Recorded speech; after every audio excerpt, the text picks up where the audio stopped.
A'udzu billahi minasyaitonir rajim. Bismillahirrahmanirrahim. Alhamdulillah. Alhamdulillah. Alhamdulillah. Barakallah. Barakallah. Barakallah.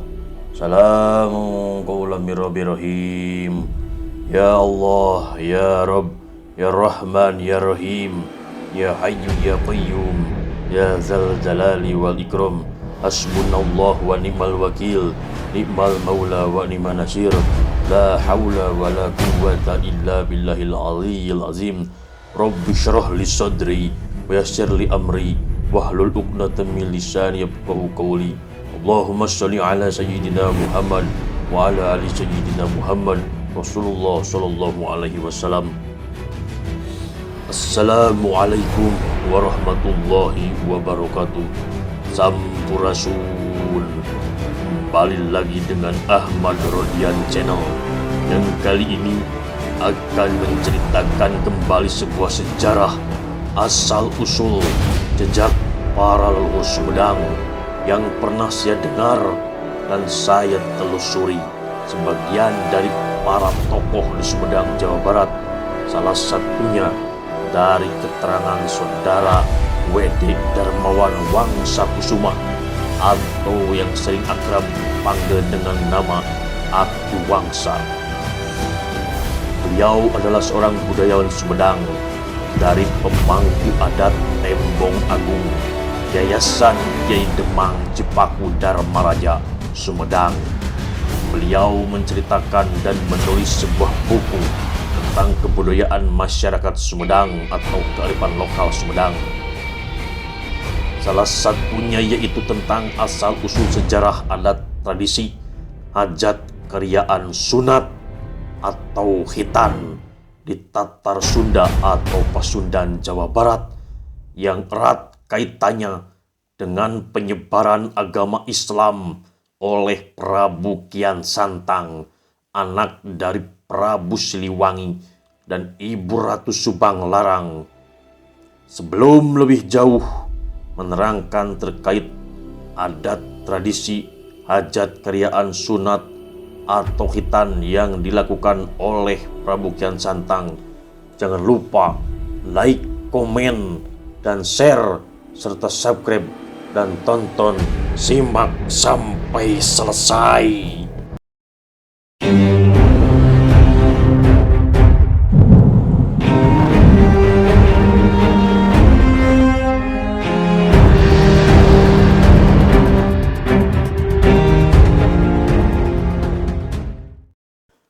Pengertian hajat secara harfiah yaitu maksud dan tujuan yang diungkapkan ke dalam bentuk tradisi ritual atau liturgi.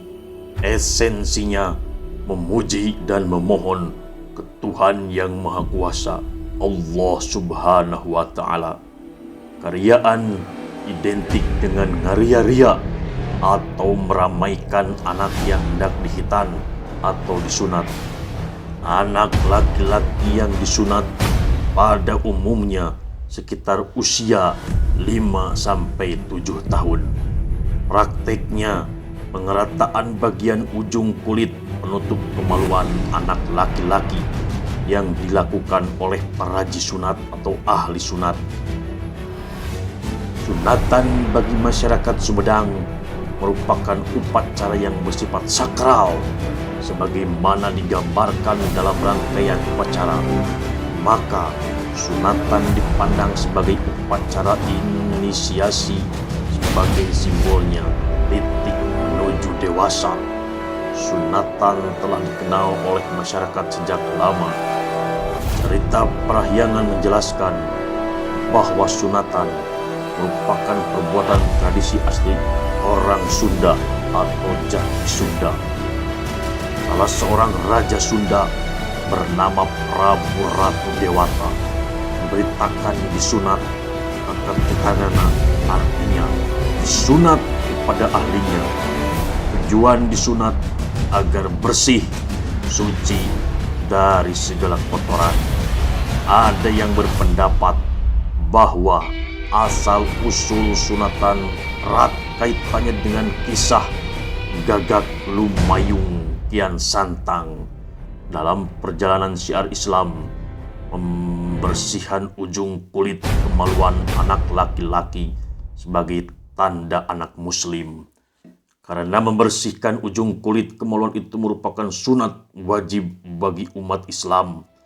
Sejak itulah sunatan berkembang secara meluas dalam kalangan masyarakat muslim.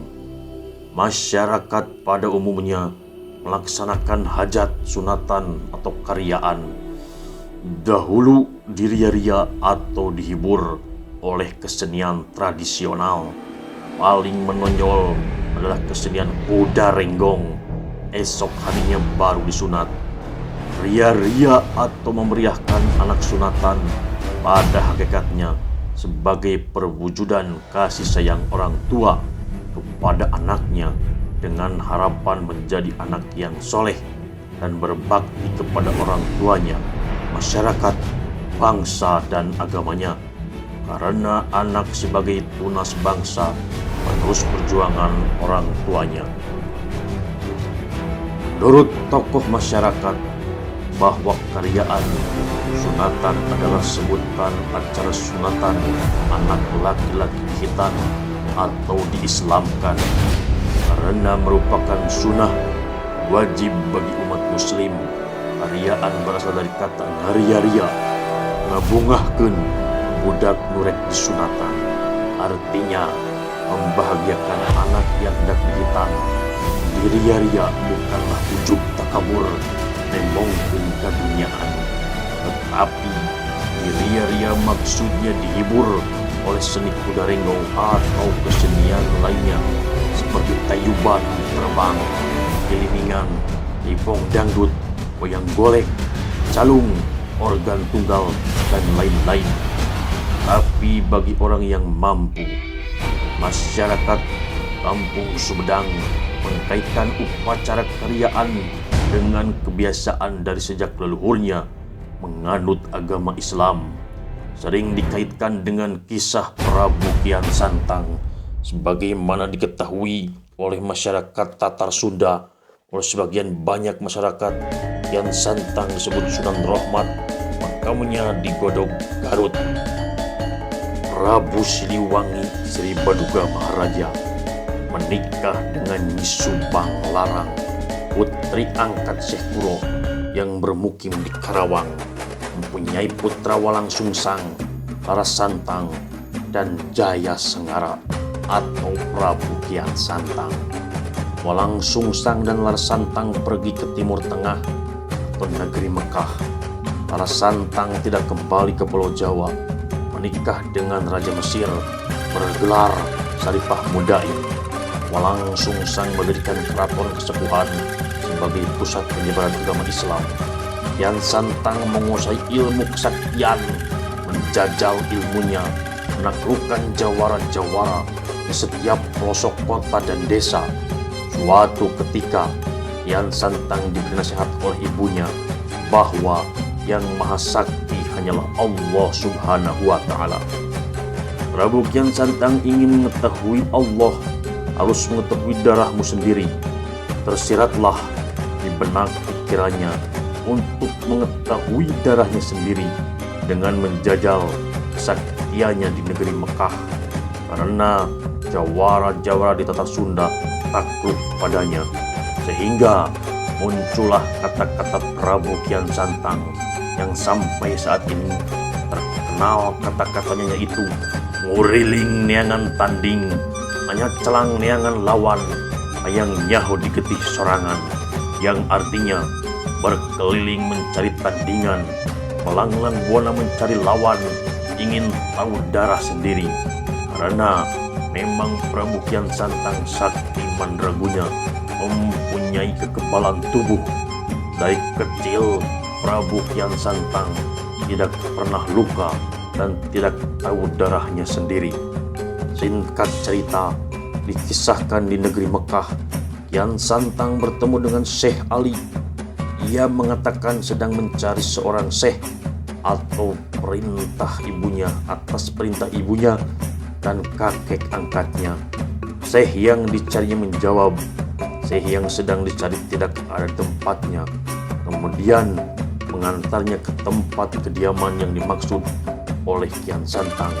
Di sanalah bertemu dengan seorang laki-laki, berjanji akan menunjukkan alamat orang yang dimaksud. Sebelum pergi, laki-laki itu menancapkan tongkat Kian Santang yang tertinggal. Kemudian pergi bersama Kian Santang. Baru beberapa meter, laki-laki itu minta kembali ke tempat di mana tongkat yang ditancapkan. Semula Kian Santang menolak biar diambil sendiri. Kian Santang mencabut tongkatnya dengan tangan sebelah, tidak terangkat. Kemudian menguras semua ilmu kesaktiannya, tetapi malah kedua kakinya amblas ke bumi dan badannya berdarah-darah. Laki-laki itu datang, tiba-tiba membaca basmalah. Bismillahirrahmanirrahim. Tongkat diangkat dengan mudah. Kian Santang terkejut. Kian Santang minta diucapkan kembali kata yang diucapkan laki-laki itu, Bismillah, tetapi menolak karena Kian Santang belum masuk Islam. Laki-laki itu bersama Kian Santang pergi mencari tempat orang yang dimaksud. Tahu-tahunya laki-laki itu Syekh Ali, ulama besar negeri Mekah, membuat Kian Santang malu diri. Punya niat kuat untuk kembali ke Pulau Jawa, tapi tidak berdaya karena ilmu kesaktiannya hilang. Setelah Kian Santang masuk Islam, diterima muridnya di wirid ilmu Islam dan dikhitan. Tapi apa yang terjadi? Setelah kepulangan dari Mekah, Kian Santang kembali ke Keraton Pajajaran, meminta izin untuk menyiarkan agama Islam dan menghitan anak-anak. Tapi apa yang terjadi dari proses hitan yang dilakukan oleh Prabu Kian Santang? Ternyata anak-anak laki-laki yang dihitan banyak yang meninggal karena laki-laki yang dihitan, alamat kelamin laki-laki tersebut buntung sampai habis, dan anak-anak laki-laki tidak ada yang mau lagi dihitan atau disunat karena takut meninggal. Akhirnya Prabu Kian Santang pergi lagi ke negeri Arab, bertemu dengan gurunya yaitu Syekh Ali, dan belajar dengan betul-betul dan sungguh-sungguh tentang keislaman dan ilmu sunat.